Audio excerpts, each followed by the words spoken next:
Hello mga ka-journey. So for today's video, magluluto tayo ng crispy lemon chicken chop. So ito yung pinaluto ako ng amo ko nito. So minarinate ko lang yung chicken chop and syempre nag-ano ko ng flour at saka crispy fry. And then so nilagyan ko lang ng egg. So iano lang natin dyan sa una sa egg and then second dun sa sa dry na minix ko na flour at saka cornstarch. And then pinray na natin.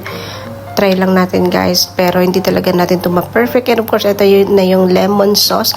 Although walang honey, lang meron ako. So, ang ginamit ko is white sugar. So, basta tatamis lang siya, pero maasim pa rin kasi nga lemon.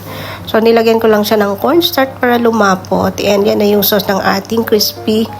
So, ito na yung luto natin. O, diba? Not perfect, pero luto naman. So, not bad kasi naubos naman nila. Thank you for watching.